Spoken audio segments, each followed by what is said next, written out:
What is up, bros? This is Jay back with another video, and a profile has caught my attention today on Instagram. It's called Shipra_music. ये लड़की सीधे मौत कृष्णा के गानों की beat पे या गाने बैकग्राउंड में चला के उनके साथ रैप अलॉन्ग वीडियोस बना रही थी आज तक. बट 2 दिन पहले she has posted this reel जो कि काफ़ी लंबी रील है, and it's caption says our life has been ruined overnight. We are shattered, helpless, clueless, and harassed mentally, financially, and emotionally. Please share my story and help me reach out to the highest officials. I am traumatized and terrified and still fighting. Will keep fighting till my last breath. Sorry to my family for putting this in public domain, but it's too much for us to handle. We are too small in front of the system. Please help, tag, share with whoever you can. Lawyers, journalists, officers, officials, Chief Justice, PM, CM, anyone and everyone. Reach me out in the DM or mail. My mail ID shipradikshit777@gmail.com. It's the same Atul Subhash वाला situation, but ऐसे समझ लो कि अगर अतुल सुभाष ने खुद video ना बनाई होती और उनके सिस्टर ने बनाई होती तो शायद वीडियो कुछ ऐसी दिखती. And this is very concerning. तो let's watch this together. Hi guys, this is Shipra. I'm from Kota और I'm so sorry for making this video.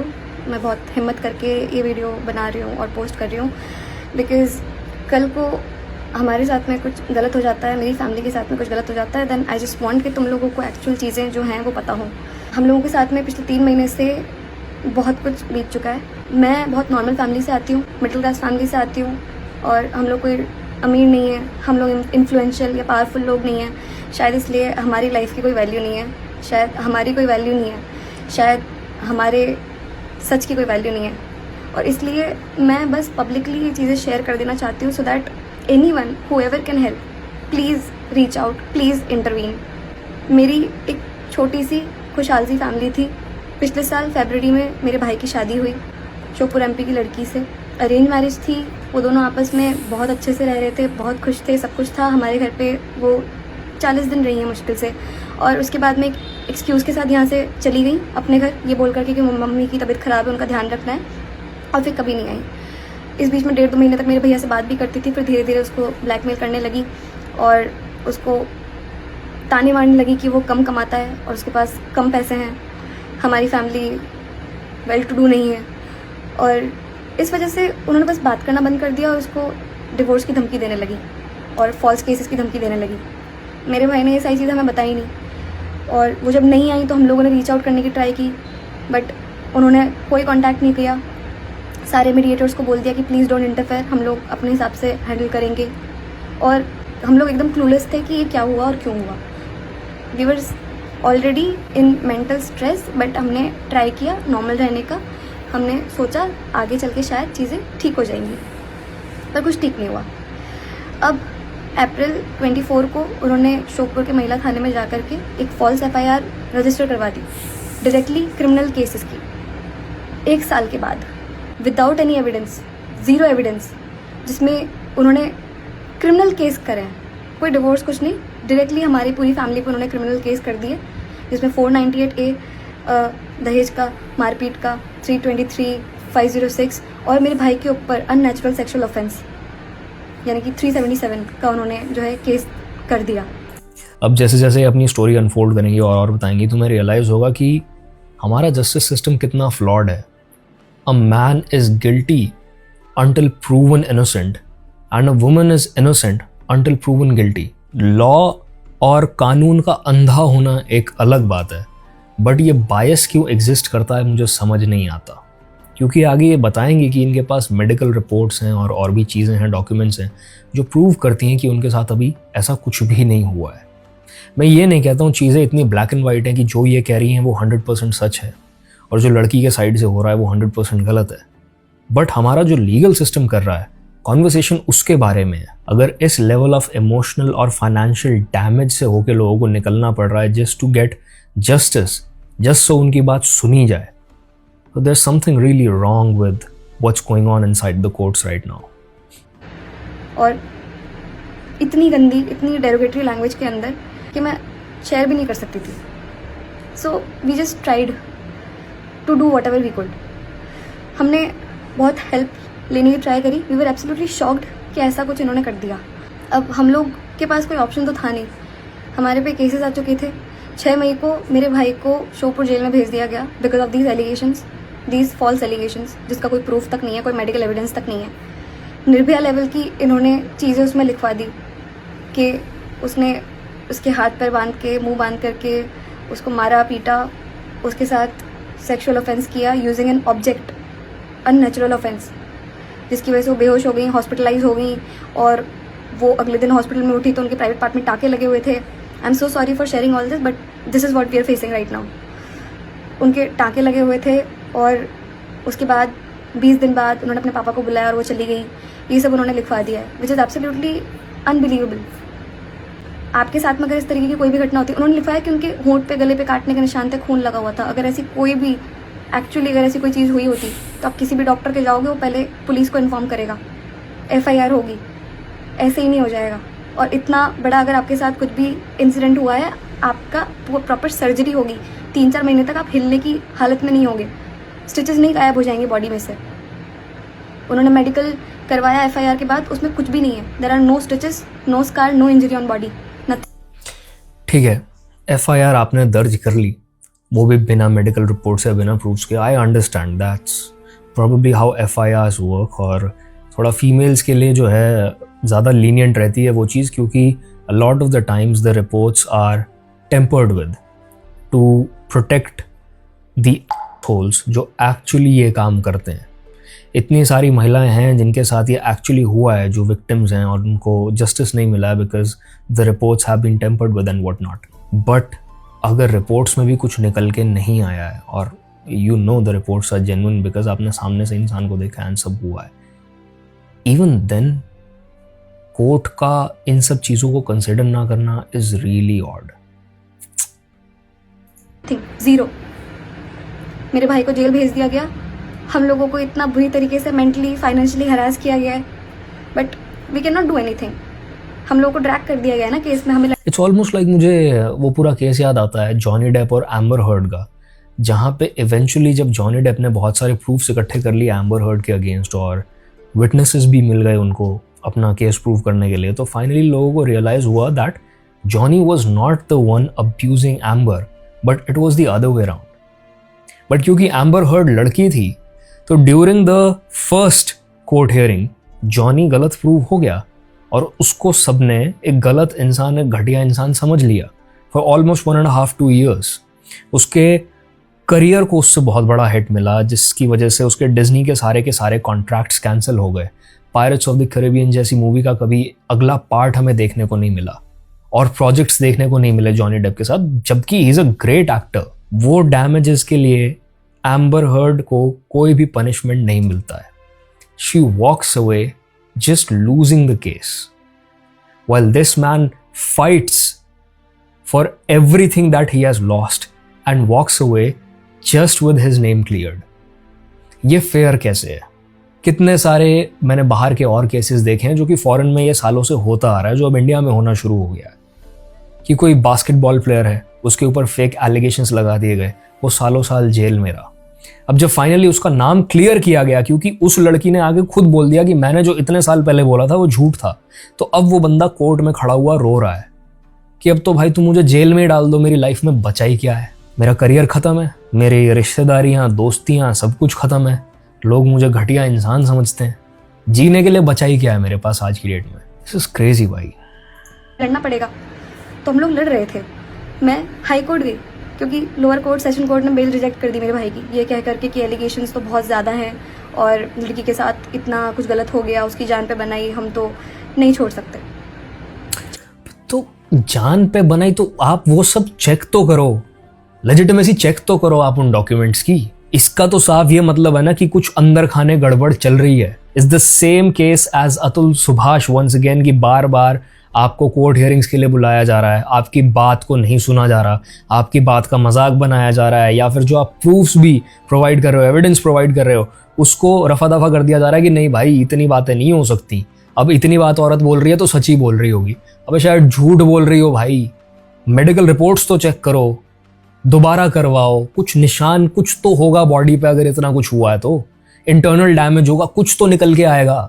जिन औरतों को एक्चुअली चाहिए जस्टिस, उनको मिलता नहीं है। लोग सड़कों पे उतरे पड़े हैं, उन लड़कियों की डेथ हो जाती है, उनके फादर सुसाइड कर जाते हैं क्योंकि उनको जस्टिस नहीं मिलता। फिर वो कॉन्वर्सेशन फाइनली उठती है, और जब वो लड़की, उसके फादर और हर कोई खत्म हो चुका है दुनिया में, जो शायद वो जस्टिस मिलने से खुश होता या रिलीफ फील करता, तब जाके court finally looks into the matter. What the hell? आपको क्या लग रहा है ये सब अगर आप करते रहोगे तो क्या होगा फ्यूचर में? अभी मनीषा डांसर वाला केस मैंने कवर किया था, जहां लोगों ने उसको सड़क में पकड़ के पीट दिया क्योंकि वो अजीब तरीके का डांस कर रही थी, घटिया डांस कर रही थी बार्स वाला सड़कों में। वो बात सही नहीं है। मॉब का इस तरीके से एक्टिव होना और मारपीट करना इलीगल है, पर जो मनीषा इतने सालों से कर रही थी, जिसके लिए उसको वार्निंग दे दे के छोड़ दिया जा रहा था, वो भी इलीगल था। ये एक फ्लॉड और फेल्ड जस्टिस सिस्टम के रिजल्ट्स हैं कि लोग अब लॉ को अपने हाथ में लेने लग गए हैं। क्योंकि जहां लोगों को ये फील होना शुरू हो जाएगा ना, भाई मेरे लिए तो ना लूज लूज सिचुएशन है, मैं कोर्ट में जाऊं तो मेरा जीवन खराब, तो मुझे जस्टिस नहीं मिलेगा तो मैं क्रिमिनल, और मैं क्राइम कमिट कर दूं तो मुझे जस्टिस नहीं मिलेगा, तो मुझे जेल होगी, फांसी होगी, तो भी मैं क्रिमिनल। लूज लूज सिचुएशन, तो क्यों ना मैं बदला ले लूं। ये लॉन्ग रन में कितना डेंजरस हो जाएगा ना, तुम सोच नहीं सकते। दिल्ली में बहुत बड़ी कॉन्वर्सेशन चल रही है, भाई पॉल्यूशन कम करो, यमुना साफ करो। अब क्या यमुना साफ करोगे जब कुछ दिनों बाद उसमें लाशें तैरती दिखेंगी तुम्हें? And I am not kidding भाई, ये होगा। अगर आज इन्होंने चीजों को सही नहीं किया ना, ये होगा। इस देश में प्रीनप डॉक्यूमेंट्स एग्जिस्ट नहीं करते। इस देश में डाउरी के लॉ सालों से एग्जिस्ट करते हैं, पर आज भी डाउरी का लेन देन होता है, और सिस्टम बिल्कुल भी रूल्स में चेंजेस नहीं लाता औरतों को प्रोटेक्ट करने के लिए और उनकी फैमिलीज को प्रोटेक्ट करने के लिए। इस चीज पे एफआईआर हो जाती है, और फॉल्स एफआईआर हो जाती है, फॉल्स केस क्रिएट कर दिया जाता है, तो आदमी को प्रोटेक्ट करने के लिए कोई भी लॉज नहीं है। The matter is not looked into thoroughly. ऐसे देश का क्या होगा? किसका भरोसा रहेगा ऐसे देश के सिस्टम में, लॉज में, जस्टिस में, कोर्ट्स में? किसी का नहीं रहेगा। फिर लोग अपने हाथ में चीजें लेनी शुरू कर देंगे। It's not a joke. कोई नहीं चाहता ये सब हो। It's dangerous for the future kids, women, main, everybody. This is happening right now. ये मनीषा डांसर वाले केस अभी बहुत एक छोटे स्केल पे चीजें होनी शुरू हुई हैं। ये जब फटेंगी ना तुम्हें पता चलेगा। चार्जशीट आई, हमारे घर के इंसिडेंट लिखाए गए हैं। हमारे घर पे कोई इन्वेस्टिगेशन नहीं हुई है, कोई नक्शा मुआयना नहीं किया गया, हमारे आसपास किसी से पूछताछ नहीं हुई। कोटा में किस हॉस्पिटल में कहाँ क्या हुआ, कोई पूछताछ नहीं की गई। श्योपुर का एक फेक इंसिडेंट लिख दिया गया, और जहाँ पर मेरा भाई मौजूद भी नहीं था वहाँ का इंसिडेंट लिख दिया, और उसके बेसिस पे श्योपुर में कंप्लेन कर दी गई है। श्योपुर का नक्शा मुआयना डाल दिया गया है। और मैं क्या करूँ? मतलब मैं कहाँ जाऊँ? मैं कैसे हेल्प मांगूँ किसी से? हमारे पास में फोटोज़ हैं, वीडियोज़ हैं, प्रूफ्स हैं, पर कोई देख ही नहीं रहा है। सब कह रहे हैं ट्रायल लड़ो, जब आपका नंबर आएगा तब प्रूफ दिखाना। हम लोग हाई कोर्ट गए, हाई कोर्ट में 40 दिन तक मैटर लिस्ट ही नहीं करवा पाए हम। पता नहीं क्या चक्कर था, पता नहीं क्या इशू आया। बड़ी मुश्किल से जाकर के मैटर लिस्ट हुआ। 10 जुलाई को हियरिंग हुई, तो जस्टिस साहब ने 11 जुलाई को ऑर्डर आया, उन्होंने ऑर्डर में लिखा, definitely there are some contacts that are being exploited from the girls side. क्योंकि कोई केस दर्ज क्यों नहीं करेगा? कोई आपको मौका क्यों नहीं देगा अपनी बात रखने की, अपना पक्ष रखने की? That's what the court is about ना। जिसके पास लॉयर नहीं भी होता, जो एक्चुअली क्रिमिनल होता है, उसको भी सरकार एक लॉयर देती है अपनी तरफ से कि हाँ चल तेरा केस तो कम से कम प्रेजेंट किया जाए, चाहे एज अ फॉर्मेलिटी सही, हमें पता तू गलत है, बट मौका मिलता है अपनी बात रखने का। तो यहाँ तो कुछ गड़बड़ है क्लियरली। कि लड़की के साथ में शादी के जस्ट बाद ब्रूटल बिहेवियर करने के एलिगेशंस हैं, और एलिगेशंस जो हैं वो उनकी ग्रेविटी इतनी ज़्यादा है कि it is not a fit case for bail. High court, chargesheet आ चुकी है, इन्वेस्टिगेशन कंप्लीट हो चुकी है, कोई मेडिकल एविडेंस नहीं है, कोई इंजरी नहीं है, नथिंग इज़ देयर, और सिर्फ मॉरल बेसिस पे कि एलिगेशंस की ग्रेविटी ज़्यादा है इसलिए बेल रिजेक्ट हो गई। और हम लोग इतने शैटर्ड है उस ऑर्डर की वजह से, बिकॉज हमारी लास्ट होप थी कि हमें हाई कोर्ट से तो जस्टिस मिल जाएगा, हाई कोर्ट तो हमारी बात सुनेगा, but I am not left with anything now. I am absolutely helpless. मेरे को नहीं पता अब क्या करना है। Just help me out. ये मैटर कल को ना बहुत सारी लड़कियों के लिए पावर बन जाएगा, और हमारे मैटर को एज एन एग्जाम्पल यूज़ किया जाएगा। जो जस्टिस ने जो ऑर्डर दिया है इस यू नो द फैक्ट कि वंस अगेन जिन औरतों को ज़रूरत है ना प्रोटेक्शन की और लीगल हेल्प की, उनको कभी मिलती नहीं है। मैं एक बहुत ही छोटा सा एग्जाम्पल लेता हूँ। हम लोग के घर में ना हाउस हेल्प्स आती हैं, मेड्स, काम वाली दीदी, काम वाली आंटी, और उन लोगों को अ लॉट ऑफ द टाइम्स ऐसे इश्यूज होते हैं घर पे। उनका आदमी शराबी होगा, वो मारपीट करेगा उनके साथ, वो जो पैसा कमा के घर लेके जाती हैं वो भी मारपीट करके उनसे छीन के और उसकी शराब पी के आ जाएगा। They are the sole earners of the house, pay for their childrens food, education, everything, और उसके बाद भी वो कोर्ट्स जाने से और पुलिस स्टेशन जाने से डरती हैं, क्योंकि उनको ये होता है कि वहाँ पे भी हमें एक्सप्लॉयटेशन मिलेगा, वहाँ पे भी हमारी कोई सुनवाई नहीं होगी, और हो भी गई तो हमारे पास कौन सा पैसा है केसेस लड़ने का। It's so sad when you think about it कि एक्चुअली जिनको नीड है हेल्प की उन तक कभी पहुँचती नहीं, और ये लोग, झूठे लोग जो फाइनेंशियली एक अच्छे स्पॉट में हैं, पावरफुल स्पॉट में हैं, जिनके पास कॉन्टैक्ट्स हैं, वो इन लॉज को हर तरीके से एक्सप्लॉयट करते हैं अपने फ़ायदे के लिए। शादी धंधा बना दिया इन लोगों ने। And this is specially bad for women and their future, क्योंकि this this whole story about the boy who cried wolf.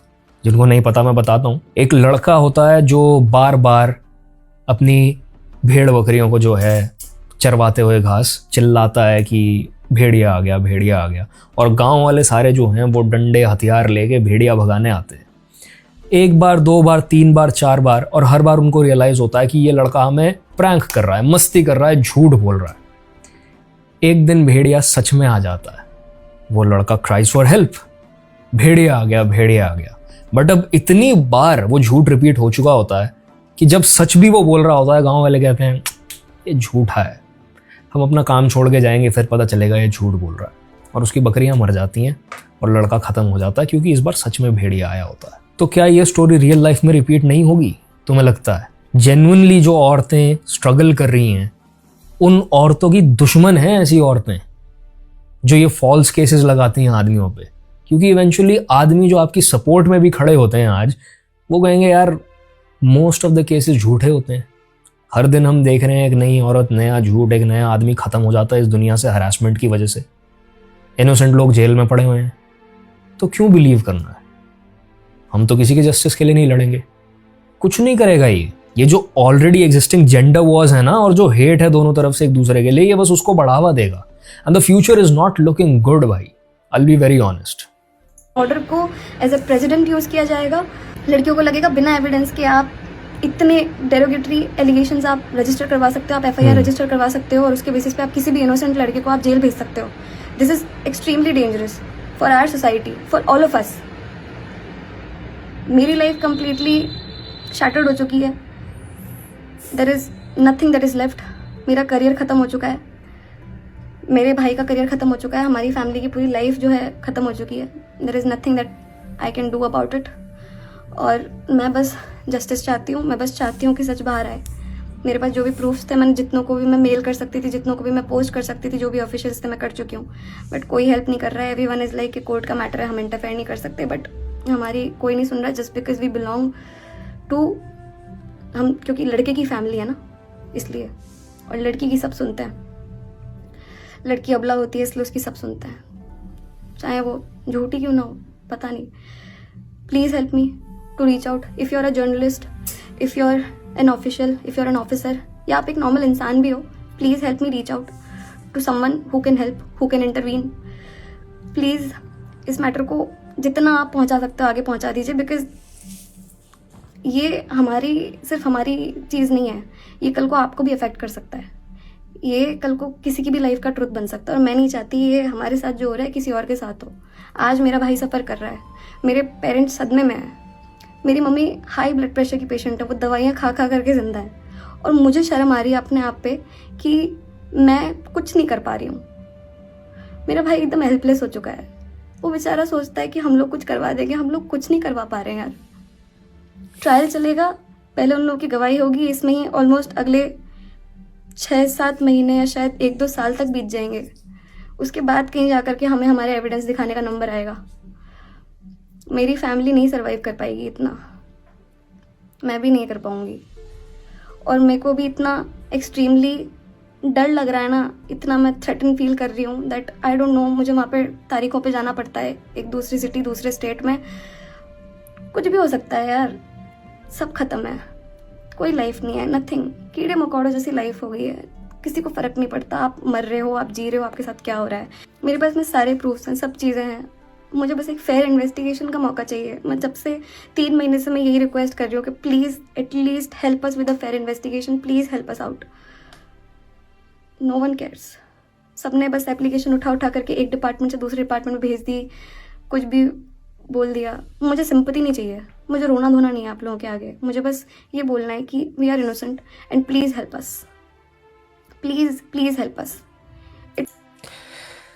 एक पॉडकास्ट में मैंने एक बात सुनी थी कि laws and rules only exist for the people who don't afford to bypass them और ब्रेक देम। अमीरों के लिए ये चीज़ें एग्जिस्ट नहीं करती। क्लियरली मिडिल क्लास लोग सरकार के लिए कीड़े मकोड़ों से ऊपर, टैक्स भरने वाले कीड़े मकोड़ों से ऊपर कुछ भी नहीं है। उनको आपकी सपोर्ट बस तब तक चाहिए जब तक वो पावर में नहीं आ जाते। And once they have it, nobody wants to look into these issues. कौन बसड़ दे। I'm kind of feeling like मैं अपना टाइम वेस्ट कर रहा हूँ ये वीडियो बना के, क्योंकि और केसेस होंगे और बवाल होगा, चीज़ें इग्नोर होंगी। जब तक लोग सड़कों पे नहीं उतर जाएंगे और इसकी वजह से क्राइम नहीं बढ़ जाएंगे, उस दिन सरकार को लगेगा कि हाँ, अगर हम इस मुद्दे को डिस्कस करें पब्लिक में, इस पर वोट्स लपेटे जा सकते हैं। एंड मैं किसी एक सरकार को टारगेट नहीं कर रहा हूँ, सारे एक जैसे हैं। That's what politics is about. Democracy, freedom of speech, freedom of expression, सब बेकार बातें हैं, भ्रम है, इल्यूजन है तुम लोगों का। आई डू बिलीव डेमोक्रेसी एक बहुत बड़ा रीज़न है जिसकी वजह से हमारा देश तरक्की नहीं कर पा रहा, जिसकी वजह से सिस्टम में इतना ज़्यादा करप्शन है। अभी भी मैंने इंस्टाग्राम पे कोई रील देखी थी कुछ दिन पहले और मैंने इग्नोर कर दी, क्योंकि मेरा इस तरह का कंटेंट बनाने का मन नहीं करता। उसमें पता चल रहा था कोई स्पोर्ट्स पर्सन है, पता नहीं क्रिकेटर है, जिसकी वाइफ को पता नहीं 2.5 लाख 3.5 लाख हर महीने का मेंटेनेंस देने के लिए कोर्ट ने फोर्स किया उस आदमी को, इस रीजन के साथ कि अब आपने उसको इस लाइफस्टाइल की आदत डाल दी है, तो अब अगर वो अपने पुराने लाइफस्टाइल में वापस जाएगी जिसके साथ वो बड़ी हुई है, तो उसको डिस्कम्फर्ट होगा। So you have to make sure कि आप उसका वो लाइफस्टाइल मेंटेन करो। वाह जज साहब, क्या बात है, क्या बुद्धि लगाई है आपने। What even is going on in the courts right now? ये किस तरीके का लॉजिक है?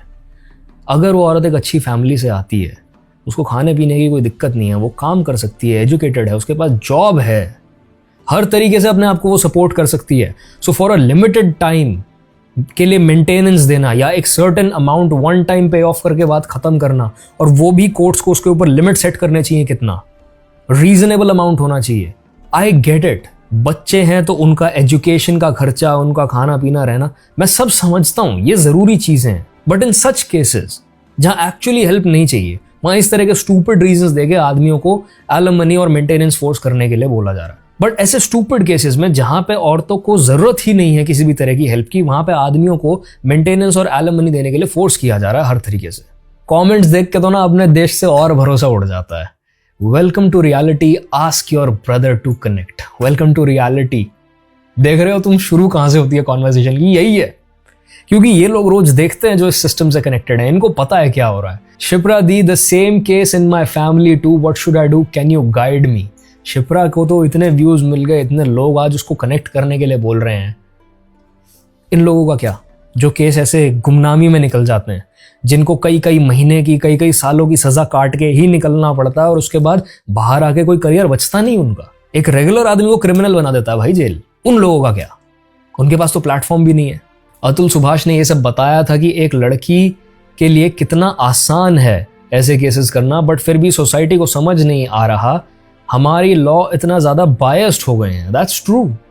आज क्योंकि पता है एक लड़की बोल रही है तो ये एक मुद्दा है, सब लड़के और लड़की सब उसको हेल्प करने के लिए भाग रहे हैं, इस केस को बहुत ही एम्पैथी के साथ ट्रीट कर रहे हैं। बट जब अतुल सुभाष का केस था ना, तो देयर वर यूट्यूबर्स जो बैठ के ये कह रहे थे, भाई हमें क्या पता साला झूठ बोल रहा हो, क्योंकि अगर झूठ ना बोल रहा होता तो इसने ये करके क्यों नहीं देखा। Literally I saw a lot of the female YouTubers and Instagram influencers speaking against Atul Subhash, जबकि उस आदमी ने इतने पन्ने दिए थे इंटरनेट को पढ़ने के लिए और प्रूफ्स एंड स्टोरी।